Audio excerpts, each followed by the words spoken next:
नमस्कार साथियों, आप सभी का इस वीडियो में स्वागत है। हम 20वीं सदी के 100 प्रसिद्ध भारतीयों के बारे में जानेंगे, जिसमें से हमारे जो सबसे पहले भारतीय हैं जो कि है JRD टाटा, जो कि दूरदर्शी उद्योगपति बहुत बड़े हैं।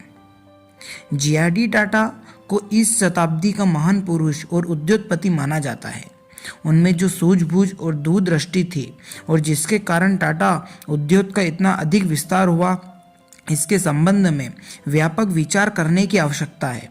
JRD टाटा जब समूह के अध्यक्ष बने, उस समय टाटा समूह में केवल 15 कंपनियां थी। इनकी दूरदृष्टि और योजनाओं का परिणाम यह हुआ कि इसके अध्यक्षता काल में उनकी गिनती 100 का आंकड़ा पार कर गई। भारत के उद्योगपति घरानों में टाटा समूह का जो भी स्थान हो, उसमें जिस प्रकार के विभिन्न क्षेत्रों में उद्योगों का आरंभ किया और मुक्त हस्त होकर जनता की सेवा के लिए अस्पतालों तथा अन्य सेवा कार्यों का विस्तार किया, उसका मुकाबला कोई भी औद्योगिक घराना नहीं कर पाएगा। JRD टाटा का जन्म 1904 में पेरिस में हुआ था। शिक्षा दीक्षा भी वहीं हुई। उसके बाद जब वे भारत आए तो पहले उन्हें सहायक के रूप में नियुक्त किया गया। 1926 में वे टाटा समूह से संबद्ध हुए।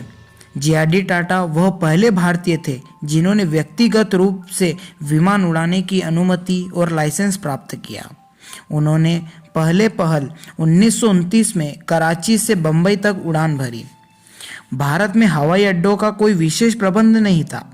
कराची से जब उड़ान भरते तो उस स्थान के आसपास कीचड़ भरा होता। 1930 में उन्होंने बम्बई से इंग्लैंड तक अकेले एक सीट वाले विमान की उड़ान भरी। इस प्रकार उन्होंने 1932 में टाटा एयरलाइंस की शुरुआत की। 1953 में जब राष्ट्रीयकरण का दौर चला तो टाटा एयरलाइंस को भी राष्ट्रपति संपत्ति बना दिया गया और इसका नाम बदलकर एयर इंडिया कर दिया गया। टाटा स्थान में अनेक वर्षों तक कार्य करने के लिए 1938 में उन्होंने टाटा उद्योगों का अध्यक्ष नियुक्त किया गया। जैसा बताया जा चुका है, टाटा समूह ने बड़ी तेजी से उन्नति की। ऐसा किस प्रकार हुआ? इसका उत्तर यह है कि JRD टाटा जिस व्यक्ति को अपनाते वे उनकी पूरी तरह से सहायता करते, उसे इस प्रकार प्रशिक्षित करते कि यह व्यक्तिगत रूप से भरोसे के साथ कार्य संभाल सके। इसके साथ साथ उन्होंने जिन लोगों को चुना उन पर पूरा विश्वास किया। इनमें कुछ प्रसिद्ध व्यक्ति इस प्रकार हैं। टेल्को का कार्य भार एस मुंगलावाकर के कंधों पर डाला गया। टाटा केमिकल्स दरबार सेठ की देखरेख में गया। टाटा समूह ने जिन ताज होटल का निर्माण किया था, उनका देखभाल का काम अजित करेकर को सौंपा गया। रूसी मोदी का टिस्को के कार्यभार के लिए चुना गया। ये वे महत्वपूर्ण व्यक्ति हैं जो टाटा उद्योग समूह के व्यापक साम्राज्य की देखभाल करते हैं। JRD टाटा जवाहरलाल जी के भी बहुत अच्छे मित्र थे। मित्रता और निकट संबंध दोनों के बावजूद वे जवाहरलाल जी के आर्थिक योजनाओं और उनसे संबंध दर्शन से सहमत नहीं थे और जब कभी बात होती तो अपनी बात स्पष्ट रूप से कहने में कभी हिचकिचाते नहीं। वे अक्सर कहा करते थे कि जिससे प्रेम करने लगता हूँ, अक्सर वह मुझसे जल्दी बिछुड़ जाते हैं। वास्तव में वह इस प्रकार की भाली प्रकार समझते थे कि जिस व्यक्ति ने जन्म लिया है उसे इस संसार से अवश्य विदा होना है, परंतु वे अत्यंत लगाव के कारण हो ऐसा अनुभव करते थे। भारतीय अणुशक्ति संस्थान के प्रमुख होमी भाभा को भी वे बहुत प्यार करते थे। जिस समय वियना जाते समय हवाई दुर्घटना में उनका देहांत हो गया तो उन्होंने उक्त बात कही थी।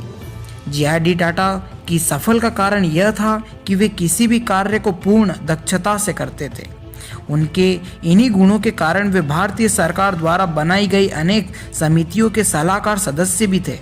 अपने विचारों के कारण वे सरकार अथवा सरकारी समितियों के निर्णय से सहमत न होते तो अपना पक्ष बहुत युक्त संगत तरीके से उपस्थित करके शेष सदस्यों को अपने पक्ष का समर्थन करने के बाध्य कर देते।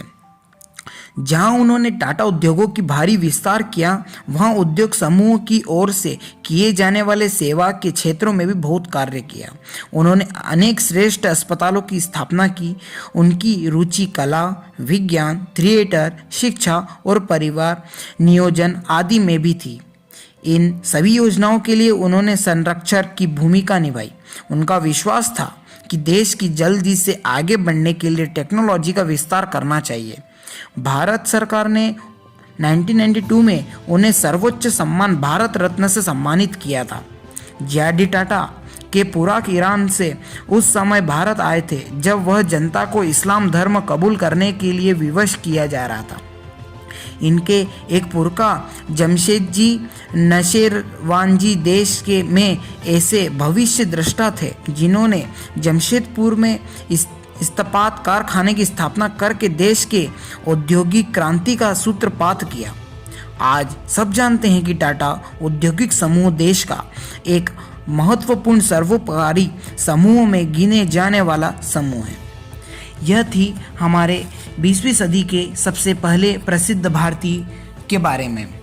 अगर आपको वीडियो पसंद आया हो तो वीडियो को लाइक कर दीजिए, और अगर आप अधिक प्रसिद्ध भारतीयों के बारे में जानना चाहते हैं तो इस चैनल को सब्सक्राइब कर दीजिए। तो हम मिलते हैं नेक्स्ट वीडियो में। जय हिंद, जय भारत।